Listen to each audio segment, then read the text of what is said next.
As far as I know, no film has ever made money. It doesn't make money, which is ridiculous. It's absolutely Yeah, it's ridiculous because we ridiculous. know they do, and all these Yeah. companies exist because they do. So, blockchain allows everything to be transparent. So and again, it's got to be a fight because why would they want this to happen? So it's up Yeah. to the creators to be the pioneers of this and tap into a different community that's willing to support this and break through. And once it breaks through, it's going to be a game changer in the same way that Netflix was.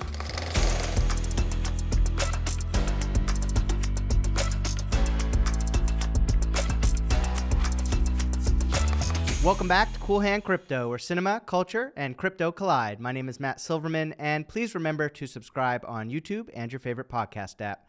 Today's guest is a veteran entertainer with over 90 credits on IMDb, including producer, director, and co-writer of Gold with Zac Efron, available in theaters and on demand now. You can also see him in The Light Between Oceans with Fassbender, War Machine with Brad Pitt, Animal Kingdom with Ben Mendelsohn, and Joel Edgerton, Cargo, The Rover, and many, many more. Here today to talk filmmaking and Web3 with his new blockbuster franchise, Retrogression.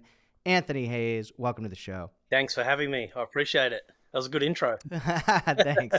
I just watched Gold 2 nights ago. I loved it. And so I really have to start the show with this question. Was your goal with Gold to just fuck up Zac Efron's face as much as possible? It's always a plus, isn't it? He's the handsome devil. He's very handsome, Yeah. and the whole movie is among other things watching his face just degrade into a blistering, sun bloody mess of insanity. Yeah, the strange thing about Efron too is that I did my very best to do that to him, and he still looked like a Hollywood star with sunburn all over. Yeah, he still looked good. Yeah. I don't know. Right at the end there, I was, and I don't get grossed out easily, but right at the end, I was like, oh wow, Yeah, look, he's still got there. those piercing blue eyes. His charisma's still shining through. Yeah, that's right. Oh yeah, but I think as soon as the white sort of blemishing heat blisters started coming out is when I really felt it. Yeah, that's right. It was actually, it's one of the reasons he did the project too, is because obviously he's in a certain pocket, that's does a lot of kind of comedies and musicals and things like that, and he kind of made a big statement with the Ted Bundy movie that he did recently, and even with that, it kind of relied very heavily on his charm and his looks as an actor, because Ted Bundy was very charming and handsome, and so this was an opportunity, I think, for him to really dig in and do something completely different that he's never done before, and it certainly is when you see it. Oh yeah, it was awesome. So you said, how can I get the most charming, handsome actor in Hollywood and bring him into the middle of the desert and beat the hell out of him? Pretty much. And it was like that. I mean, it was the shoot was brutal, man. It was full on. We were about 7 hours drive out from a major city out in the middle of nowhere. It was a disused mining town. So it used to be a coal mine that was out there. And so they have all this infrastructure in this place called Lee Creek, which is where it is, where there's all this housing that used to house 30 or 40,000 coal miners, and the mine has been discontinued over the last 15 years. So there's all this accommodation to shoot films and put crew up and that kind of stuff there. But there's only really a population now of about kind of 50 to 100 people in this place. But Wow. They had a little cinema there. So on the, our one day off that we had, we'd put on old John Carpenter movies and things like that, and Nice. all get Love together it. Yeah. in the air conditioning because it was so hot. But even, the shoot and I'm talking Australian terms here, so people have to translate, but the ground temperature got up to 70 degrees Celsius on the ground. So it was melting shoes. Crew were fainting. We had, 3 days of sandstorms that just would not stop. So we got 9 seconds of footage in a couple of days. And as you've seen it, there's a big sandstorm sequence that's actually written into the film. And so it looks brutal. Yeah, it looks brutal, and that's a real sandstorm. And when we originally, when we wrote it in there, we had organised to bring up all these tech guys, and we had these massive fans that were going to be on the sides of trucks and drive it next to him to kick up all this movie dirt. And then we were meant to be shooting other things, and we were just sitting there waiting for a gap in the sandstorm. And I was just like, dude, we're meant to shoot a sandstorm here. Here it is. Like, this is what you want, right? And they're like, oh, you can't get Zac Efron out in a real sandstorm. So I kind of snuck around the back and just knocked on his trailer and said, hey, dude, there's like a sandstorm going on here. What do you reckon? He goes, yeah, buddy, let's do it. So we went together and like, okay, Zach's going to do it. We're all doing it. And cinematographer Amazing. threw the camera on his back, and we just kind of shot what originally would have taken a couple of days to shoot in a real sandstorm, and just went bananas with handheld, and it looks amazing. Are the cameras destroyed? One of the things was that particularly our steady cams, because the dirt was so fine out there, is that we went through about 3 different steady cams and all the dollies and equipment, big insurance jobs on that at the end of the thing. So a lot of equipment got destroyed, even not just because of the sandstorm, just because of the dirt all the time. It was a very brutal shoot, and I've got to be very thankful to the crew for going through it, and to Zach, who spent his entire time not being an A-list actor, rolling around in the dirt without access to air conditioning and things, and really put in more effort than what you would expect from someone of that notoriety, let's say. Yeah. No, amazing. How many days shoot was it? It was very quick. It was 21 days originally, and then we lost a couple of days because of the sandstorm. So in effect, it was 19 days, which is super fast for a shoot. But having said that, it's predominantly one person in the desert, so it's not a lot of coverage you can really do there. What else are you going to shoot except for him? But and very few elements, as you know, plays out on one patch of dirt for the majority of the film. There's only 2 other cast members in it. One of them's me. So very quick. The only issue that we had really was, you've seen the dog sequences that are in there, and the ground was too hot to shoot the dogs because of their paws and things like that. So we actually had to do extensive green screen dog shoots in post-production for that, which added quite a few days after the fact that we went down and do it. And that was probably the most challenging part of shooting the film, was the dog sequences, to make them feel integrated, because they weren't there on the day. They felt like they're there. They look great and gnarly and fierce. I actually wanted to ask you about that, because what I love about the film is that it feels like a true film. And what I mean by that is it doesn't feel visual effects heavy. It feels like very cinematic. It feels very practical. It feels like you were there and shot everything. So other than the dogs, were there a lot of other visual effects? It's mostly practical. There were elements, you're exactly right, because one of the key things with this is, when you're making a visual effects movie, it can look like a visual effects movie. When you're making essentially a kind of realistic portrayal of something, the visual effects have to be really well integrated. Otherwise, they just stick out like dog's balls, so to speak. And so the dogs were and you had dog balls. We had a lot of dog balls, and so there was those elements. There were things that we added or removed from the landscape in terms of very Australian-looking trees, because, as you know, this is set in a time and a place that is nondescript. We don't know where it is. And so removing a lot of things, adding certain elements to the background of shots, particularly in the beginning sequence, building that little outpost that he comes to, and all that stuff is CGI in the background. And oh, cool. Nice. Adding signage that was not there, which had different languages on there and things like that, so it felt very multicultural. So there's actually surprisingly quite a bit of VFX in there, but you don't realize it, which is fantastic.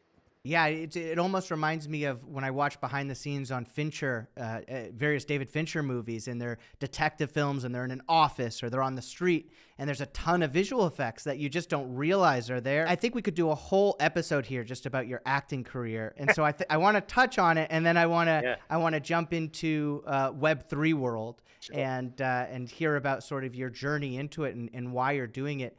But I guess let's start with how long have you been, you over 90 credits I saw on IMDb. You've been acting forever. It seems like all over the world. Is that right? Yeah. I mean, in recent times, it's kind of, I started as a 9-year-old kid acting, and did a bunch of kid shows in Australia. I actually started doing TV commercials, and kids theatre was my beginnings, and it didn't ever really feel like something that you could do as a profession, particularly where I grew up. I grew up in a very, very working class place, about an hour out of Brisbane. And it wasn't something you did, and so I kind of got really lucky. I was kind of the freckle face, redheaded, typical Aussie kid. So I was able to integrate into ads pretty easily, to be that face. And I probably did, 27 ads in the space of, a couple of years as a, 10, 11-year-old. And then started Amazing. getting some acting gigs in kid shows. Then I did a soap, a kind of soap in Australia in my early teens, that only went for a year. And then it was really for me about getting out of that mold and getting into more serious things. And I had a few offers to go into other soap type TV shows, and just knew that wasn't really the path I wanted. But it was about landing that first serious role that could put you in the space as a serious actor. And that was a film called The Boys, which I did in Australia, which had Tony Collette and David Wenham in it. And it was a really tough, gritty, very low budget film about three brothers that gang rape and murder a girl while they're on acid. And that was really my breakthrough as a performer, as a serious actor. And then I got nominated for Best Supporting Actor at the equivalent of the Australian Oscars and over here. And then things just kind of blossomed from there. A lot of, I'd call myself a bit of a journeyman in terms of acting. I'm a character actor, essentially. I've, very little lead roles through my career, but I'm peppered through every bloody film that Australia's ever made. And then things started to open up a little bit, working with certain directors like David Michaud in Animal Kingdom. And then he went on to make the Rover with Robert Pattinson, and so I was in that. And then he went on to make War Machine with Brad Pitt, so he took me along for the ride. And then once those things started happening, then you get a bit of attention. And Derek C in France for The Light Between Oceans, and I'm shooting a film at the moment now, which I'm under an NDA, so I can't say what it is, but it's a $100 million film. So it's a slow burn, a slow process to get there, and there's ups and downs, as there is with any kind of freelance work, I guess. But it's really, for me, about working with great people and trying to carve a path out with your performances and with your jobs that is interesting and of quality. That's really what it's about for me. Yeah. Well, I think journeyman actors and character actors are my favorite kind of actor and my favorite kind of talent. Everything I've seen of yours has been awesome. So it's really a pleasure talking to you right now. I'm curious, how did you get into Web3, and how do you balance sort of the sort of ethos of Web3, which is sort of anti-Hollywood in a lot of ways? The ethos is the reason I got into it.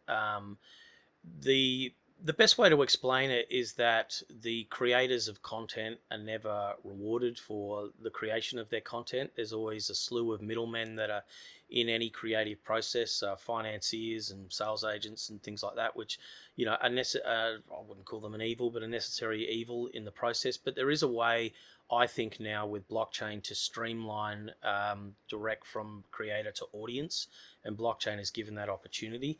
And so the fire in my belly is really about, seeing the way filmmakers has been treated, and the way the system works. And for anyone who doesn't know, and, people on your podcast probably do, for every dollar a film makes at the cinema, then 60 cents goes to the cinema chain. Then of the other 40 cents, then 50% of that goes to the distributor in that territory. Then after that, 33% of that goes to the sales agents. Then after that, you've banked all your pre-sales, and then you got to go and get a loan on all those pre-sales, because you don't get that money up front. That comes after you deliver the film. So then you got to go to a financial institution, you got to borrow all that money, you got to pay exorbitant fees, financing fees, as well as interest rates on that before you pay it back. And so by the time you dilute that process, every other person apart from the creator is making a ton of money. And even with, my film Gold, it's like, we're at a point now where the film's turned over X amount of $1 million, and none of it yet has come to me. I'm the last person on the the list to receive any kind of fiscal returns for that. That's just crazy. And it's the Yeah. way the system's engineered, and it's the same. It's the same in the music industry. People like Kanye West have been posting, music contract excerpts that are the same. It's set up the same way. It all favors distribution and management, and all these people in the middle. And he's worked out a way to take his new album direct to audience through a particular device that he's done. We've seen Right. Radiohead in the UK that have done, releasing albums on their website, pay what you want, which, Yep. bizarrely rewards them more financially when people pay $2 than when they pay $40 for an album. That's just the way the Yep. system's set up. And so when Netflix came out, it was a real game changer in terms of the film financing model. And it meant that you could go direct to a distributor, essentially, or a platform, and you could take the budget of your film with your fees included. You could then do a one-off deal with those guys where they pay a premium on top of what it costs to make the film. So say your budget's 10 million, they give you 12. As a filmmaker, you're able to then pocket that premium straight off the bat, and have proper returns from your creations.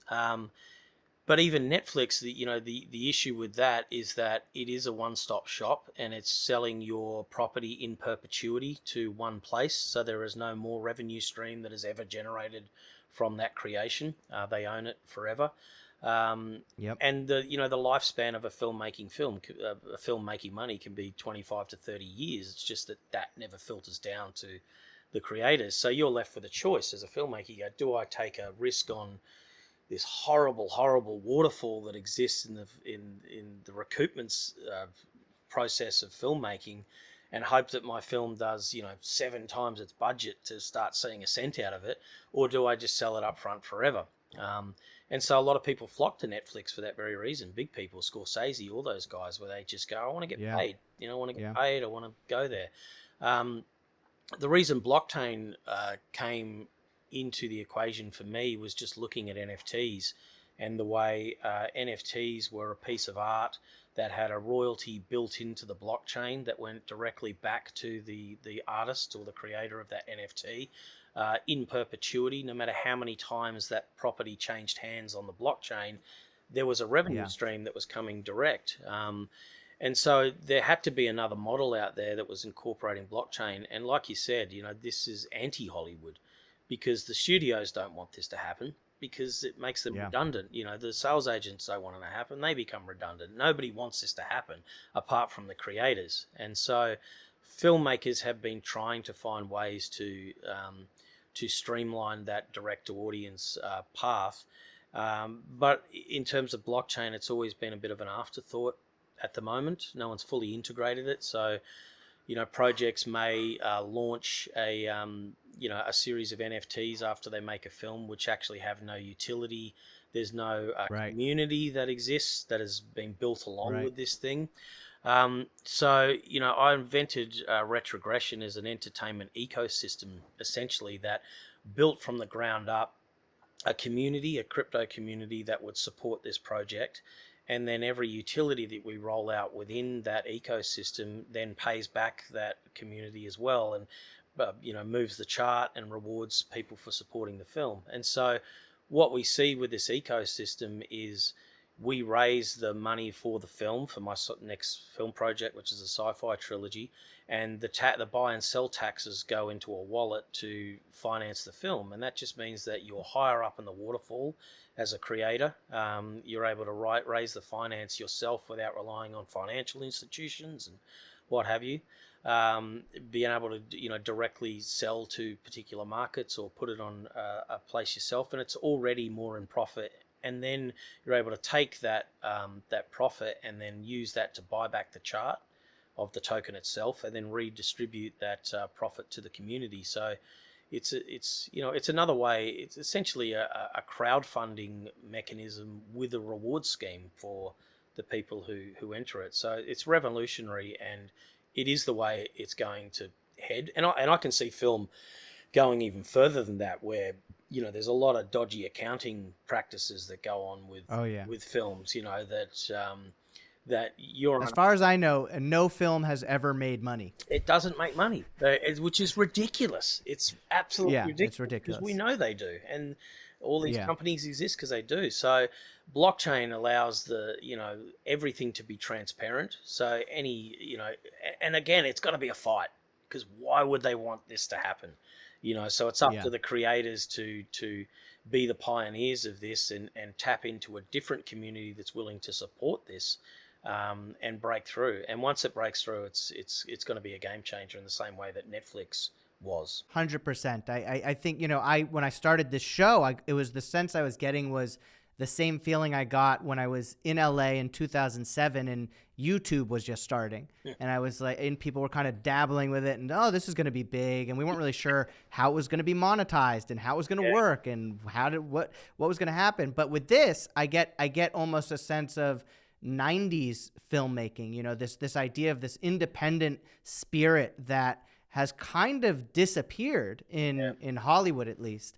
It's disappeared. And I feel like there could be a major resurgence through blockchain, through Web3 platforms like yours, to make just incredible original IP, independent cinema. I think you're spot on with that. The word is original IP, because everything that is out there at the moment, it's rehashing something else. It's a remake. It's a franchise. It's I miss the days in the 90s, exactly what you're talking about, where you could see Tom Hanks do a drama, or any of these actors do these films that were original stories, and the creation of these original stories, and now it's really just repackaging the same thing. And of course that has its place. I'm the first person to go to the latest rendering of a Marvel movie, but likewise, yeah, I love it, but it is at the expense of independent filmmaking at the moment. And the way it's set up is it's very difficult to be an independent filmmaker and to find that finance outside that system now, because there's no room left on the cinemas for it. Yeah, it's near impossible, and it seems strange because there's so many avenues to make films and so many different ways to make films, and yet it seems increasingly difficult to get anything original done, and not get, even on TikTok. I'm very much addicted to TikTok. And it seems that all of the film people on TikTok are really only referring to Marvel. Yeah. And I love Marvel, but the whole entire film industry to TikTok is Marvel. There doesn't seem to exist much else outside of that. And that's a problem.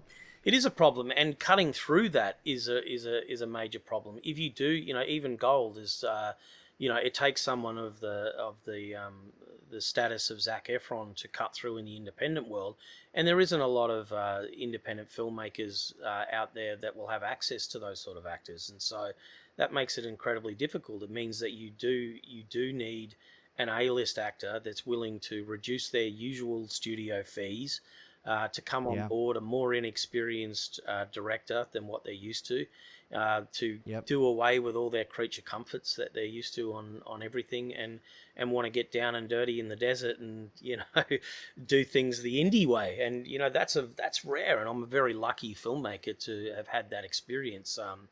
And so it's difficult. And so for films to even find the backing from the distributors once they pick it up, you find that most of them are just an intermediate between dumping it on a streaming platform. So you will get picked up by a distributor, and the first thing they're looking to do is just go, well, who can I sell it to, and where can I dump it, and just make my profit and get out of there.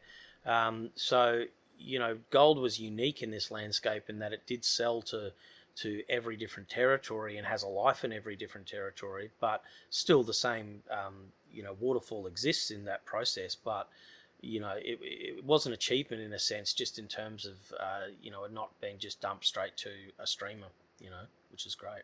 Did you feel very confident and comfortable in the director's chair and being in front of the camera because you've been on so many sets? I had acted and directed in some shorter projects I did a long time ago. I mean, I'm always quite confident as an actor in terms of performance, but looking back on that experience, the hardest thing for me was to be able to drop into character, into my accent, at the Yeah. drop of a hat because you've got so many other things on your mind. And so it was tough to, find myself doing scenes, and then all of a sudden they go, okay, you're up next for this thing. Yeah. Go, oh shit, right, okay, so yeah, I got to get my head into that. And so it was, I think the challenge is creating a character with the nuances that I'm used to being able to do when my focus is purely on one thing was probably the challenge. I'm not sure it's something I want to do again, but the I was kind of perfect for that role. I got to grow my I was gonna say you did it flawlessly. yeah So it didn't show if yeah there was any struggle there. yeah I got to embody that guy, and it's kind of right. You were a perfect dirtbag. Perfect asshole. Yeah, that's me basically. Yes. Yeah. And the opportunity to work alongside Zac too was a draw card. So Oh yeah. yeah, it was a lot of fun. But maybe moving forward, I'll probably separate the two. And I also knew going into it that my character in that film was in the beginning of the film and the end, and was absent for a long time. So there was a lot of period and a lot of days where I wasn't having to act in it. So that gave me a bit more confidence. Can you talk a little bit about Retrogression, the story? What is Retrogression? And then we'll kind of dig into the different facets of it. Yeah, because it's quite hard to get your head around because it's such a big ecosystem. So it is a good place to start. So Retrogression is a 3-part sci-fi trilogy. And the first installment has been written by myself and Daniel Krieger, who had a film called West in Berlin Film Festival a few years ago. And it's essentially set 350 years in the future. We've been decimated by global warming, the seas have risen, and we're existing as a global community on these floating cities that are chained to the seabeds. And the main protagonist is a guy called Ben Hammond, who works on blockchain as a security expert, and he invents this system called the REP system that rewards people according to their carbon footprint. So all currencies in the future have been discontinued, and everyone is running on the RTGN token, which is actually our crypto token as well. And so he invents a system where the more carbon neutral or carbon friendly you are, the more you're rewarded as a society member for contributing to lowering emissions. But then there's a terrorist attack on a military base on another floating island, and the main security coder there has been murdered. And so he's sent over to this other island to basically fix the system. And when he gets there, he realizes that his tracking system has been repurposed to control the citizens in essentially a slave labor in some soil dredging fields, and also in the factories that are producing all the green energy products, so the washing machines and the vacuum cleaners and all this consumer goods that we buy. And essentially, the government has played on our fears of devastating climate catastrophe, and then flipped that into consumerism to service the 1% and to service the wealthiest floating cities. And so he gets there and realizes that these cities are basically all slaves. They're all part of a system where they're followed by these floating orbs, which are these robotic kind of killing machines that are attached to a Palm Pilot that is embedded in everyone's wrist. And so they are told where to go, when to go, at what time, and it's every day for the rest of their lives.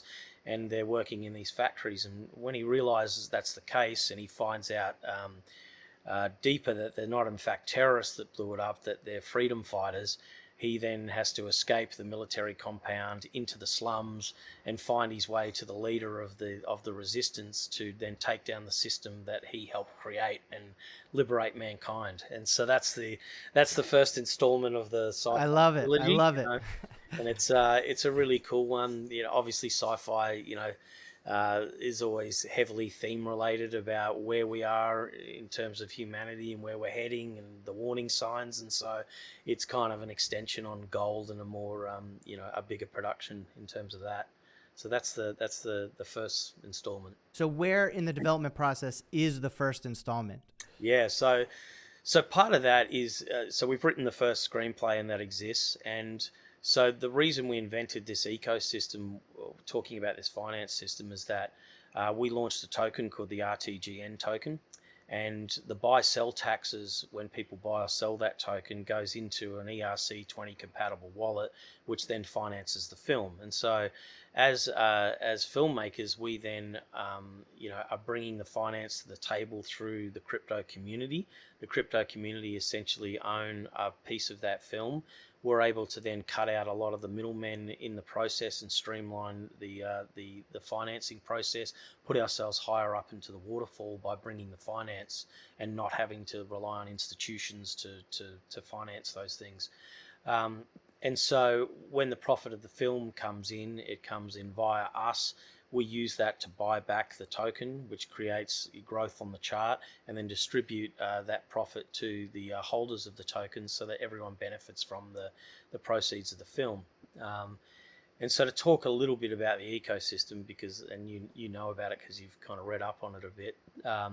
We launched with our first utility, which is an emerging filmmakers crib, and that crib's called the Retrogression Film Crib, and that is populated with a whole slew of hand-curated short films from emerging filmmakers around the world. And we're just about to drop another, I think, 8 Academy Award films on there. So there'll be a total of 12 Academy Award short films. There's Cannes Palme d'Or winners, there's Berlin Bear winners, there's sci-fi, there's all this great short film content. And so what we do as part of the ecosystem is the filmmakers come and they upload their film to the platform, and then they enter their ERC20 compatible wallet, and then they're rewarded per streams with our token. So the more streams they are, then the more they earn our RTGN token, and that also grows the project and the amount of holders that are there. And then to incentivize the community with that utility, we actually reward people for watching the content as well. So it's a view to earn with the RTGN token. And so bringing a community and rewarding them, bringing the filmmakers to and rewarding them at the same time creates a great ecosystem of growth. And then we're able to sell advertising revenue on that platform that then generates income for the project to finance the film, to finance utility, to then buy back the chart and then redistribute that and give larger payouts to the community as well. So it's an entire ecosystem that's built to reward creators, reward people that are engaging, and it's a great platform. It's really slick. I love the films that are on there, and so any filmmaker that has a film can upload it. You can just register and upload, and we can help you on the back end if you're not crypto savvy. And that was another reason is one of the mottos for our project is it takes 1,000 steps to get to one step. And so, part of the crypto community, which is the most difficult aspect of it, is that they're a very ravenous community. They need things now and they need things yesterday. And so, for instance, we launch a token and we drop an amazing utility, and then the very next day it's so what's next? And these things, take time to implement. And so the biggest challenge is with the communities just tempering their expectations and letting them know that we're a long-term prospect and that we're a big ecosystem that we're building, and so rewarding them along the way is really important in that ecosystem. And so we're going to build out that platform as well as we're bringing in a guy called Anthony O'Connor who's interviewed Tarantino and Peter Jackson and all these great filmmakers. And he will then host Q&As with all the filmmakers that are on the platform. Fantastic. Their journeys, that's great. How they made their short, how they financed it, what the problems were.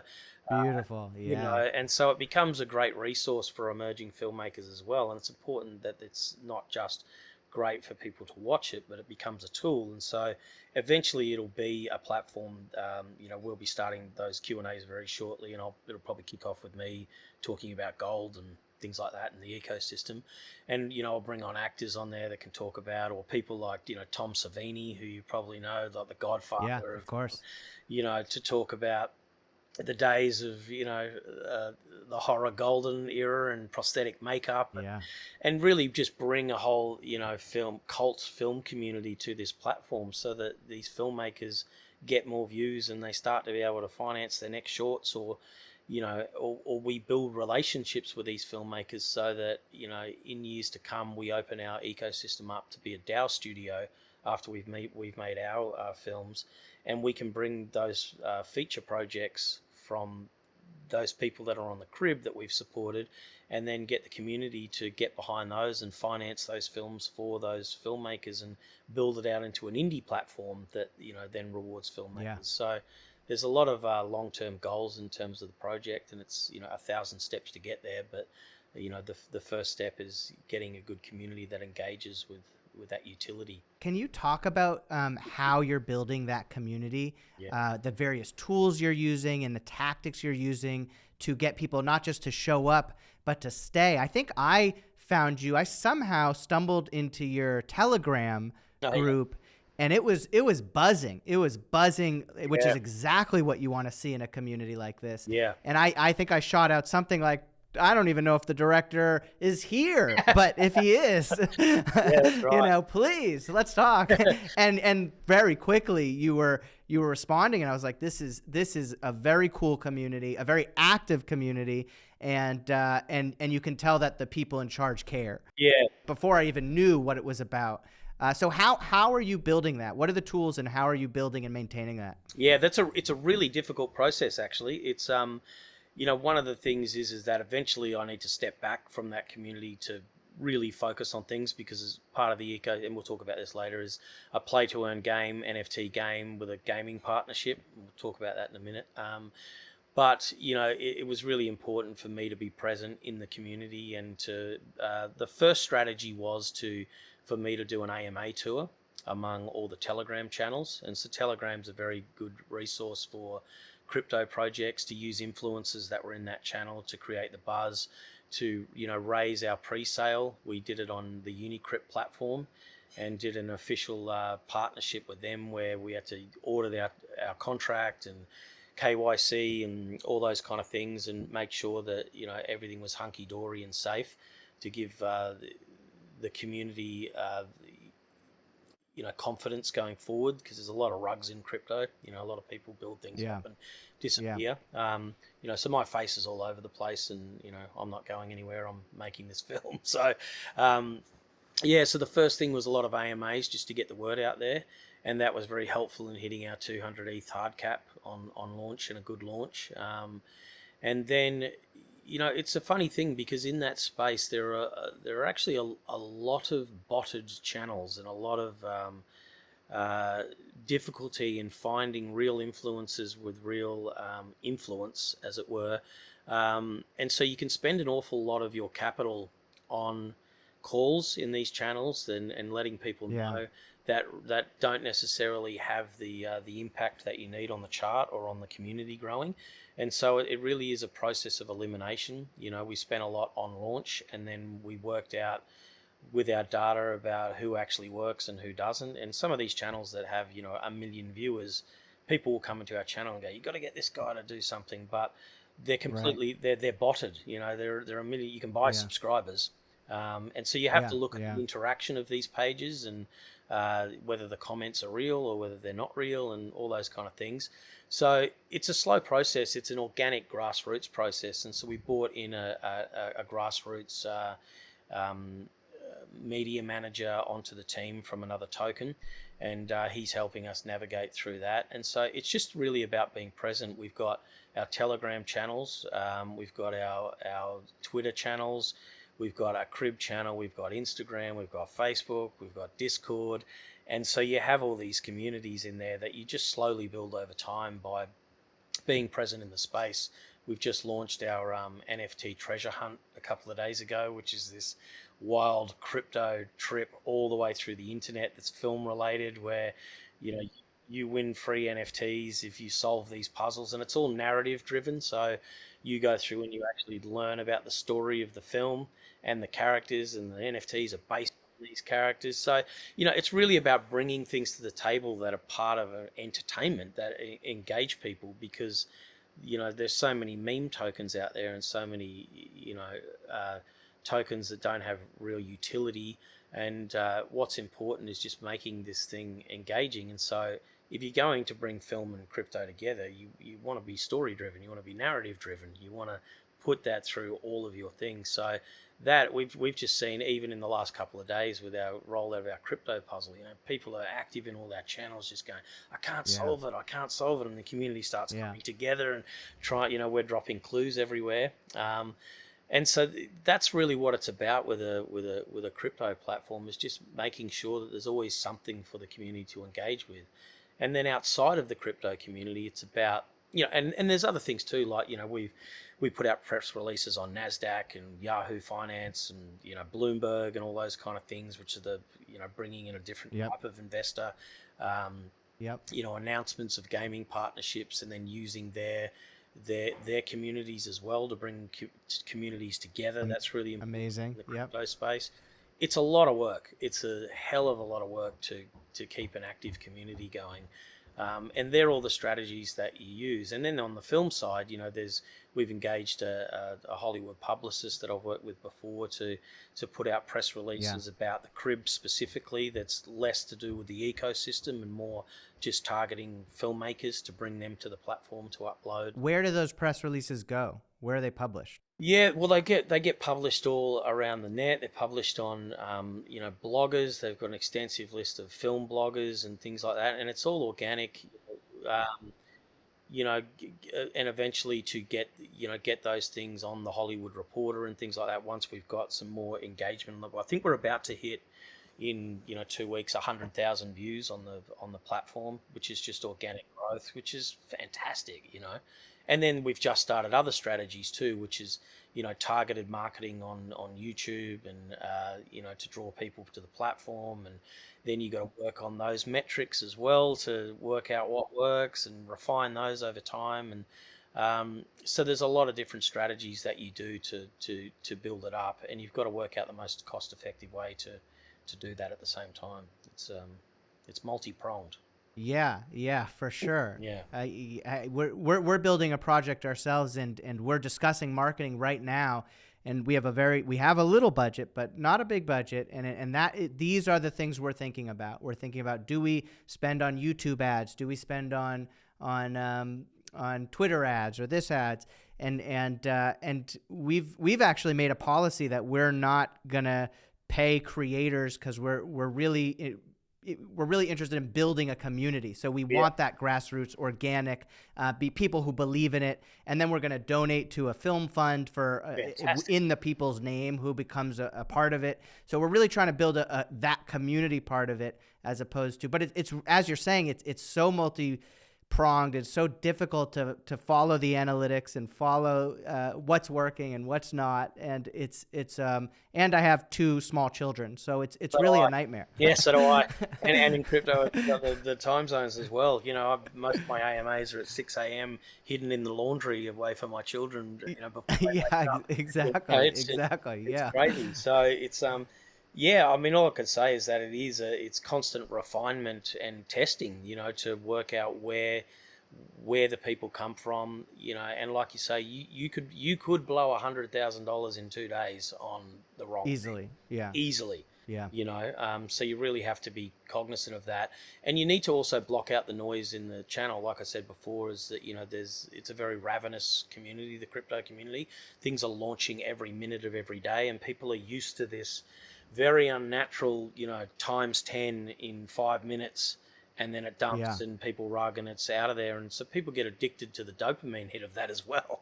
Just actually going, it's a times 10 quickly. And, most people get burnt on those things, but they're addicted to it. And so to be a long-term prospect and to find your audience and find your core supporters is a very long process. And so you do need to block out the FUD and the noise in the channels and just get on with building your ecosystem and your community. And they come day by day.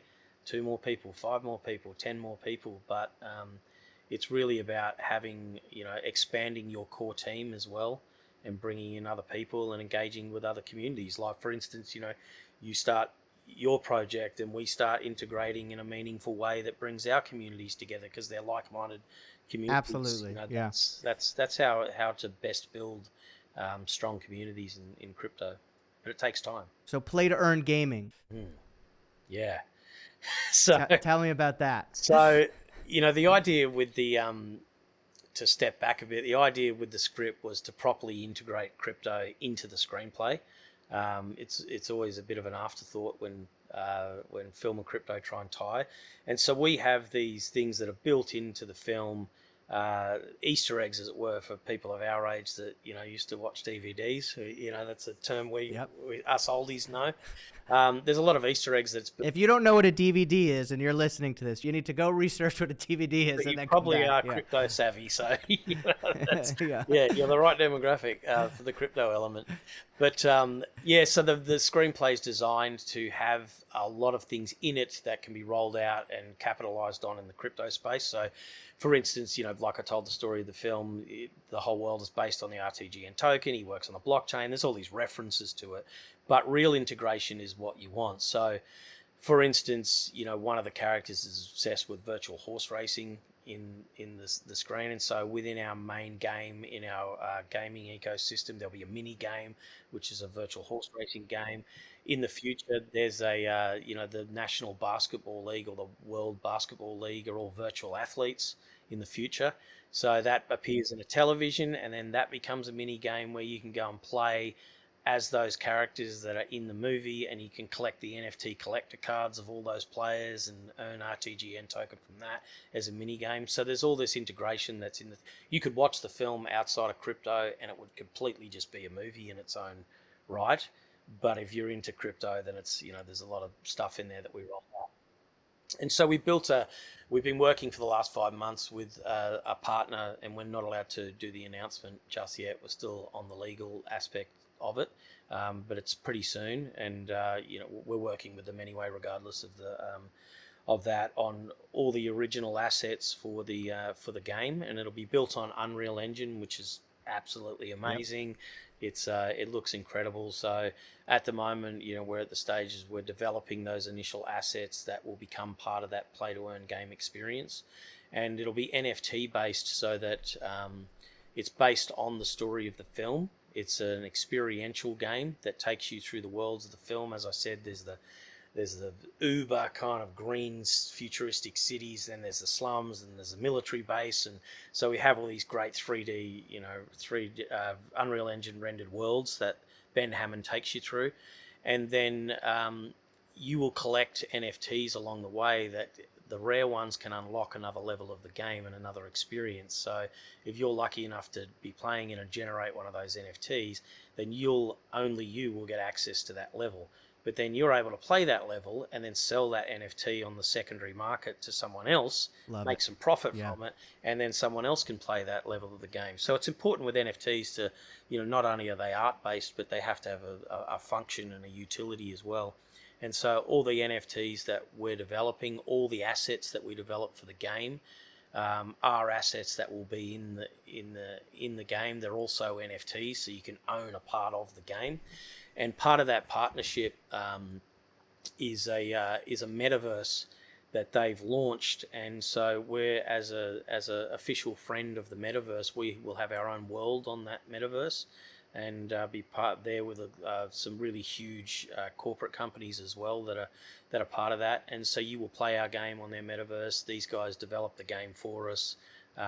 You're able to store your NFTs on that metaverse, and so it's a really huge partnership that we're really excited about rolling out. And of course, they've got a huge community because of their NFT based game that's been out for many years now, and so. That's going to be really important for us going forward as well. But always story driven, a game based on the film. And the great thing is with this is, I think as a filmmaker, the thing I love the most of all is coming up with an idea, and then the trials and tribulations of getting that to the screen is both frustrating and incredibly rewarding. And by creating an ecosystem that has a community there from the beginning, I hope that community is able to feel that experience with us as well, and really feel what it's like to get something to that stage. Because there's nothing better than seeing the final rendering of all your hard work go out all around the world. Yeah, it's an incredible feeling, and for people to be part of that. And even some of our NFTs are rare ones, are executive producer credits in the film and things like that people can get. So there's a bit of Hollywood razzle dazzle in there as well. Visits to the set, things like that. So, you know, it's great integration. Do you have to navigate the sort of securities issue that we're having to navigate with our company being in the US and making sure that we are not a security? And if we are a security, then declaring we are a security. And we can do that, but we've opted not to. So we just need to be sort of careful how we navigate. And we're not trying to be a security in any way. Do you have to deal with similar things with retrogression? Yeah, you do, and it's about it's about where your company is based, essentially. Where it's based, whether it's Australia or the US. There are different laws that are associated with that. A lot of companies that are based out of the Cayman Islands or things like that. So you really do need to, if you're going to do this properly, engage with a good legal team to make sure that part of it is sewn up. There are even certain things that you can't say, which I'm probably, even at this stage, not even knowledgeable enough on at the moment. But it's a process of learning that too. And the lawyers will be the first to admit that it's a learning process for them, because we're talking about a space that is emerging, and we're talking about legislation that is constantly being updated and rapidly changing, match it. And so it's an ongoing process of what you can and can't do in different territories around the world. So it's it's a bit of a nightmare, but it is something you have to be mindful of if you're going to be a long-term project, for sure. I'm cognizant of your time, so we'll wrap up shortly. How do you deal with the democratization of it all, where you are a filmmaker, you're a director, you're a visionary, you have a vision, but you want to include the community and you want them to be active and make decisions along the way. So how do you balance those two things? Yeah, it is a balance, because anyone who's a filmmaker knows that you can't just have a script open. You can't have an open script that is constantly changing. I mean, you need to budget these things to the T. I mean, these budgets are 150 pages long. So there comes a point where you can't have any more engagement in that process. You need to lock that down. So the film exists as a film. That was always the thing going forward, is that this is what the screenplay is. To craft a screenplay is a very delicate process. Too many cooks in that process can spoil the broth, as they say. And it is a craft, and it has to be treated as a craft. So, you can't just open that up. The quality of it will suffer. But what you can do is in terms of the gaming experience, we're able to, because that game is an experiential game and it keeps evolving and more levels get created, what we're able to do is see what the community engages with in terms of character and story, and use those characters to drive into other levels. So, for instance, the Star Wars movie exists as its own thing. It is what it is. It's set in stone. But along the way, people have gone, Boba Fett's my favourite character. And so the Boba Fett figurine becomes the most sought after figurine in the entire thing. He's got his own TV show now. The Mandalorian becomes a popular character, and so now that's a character.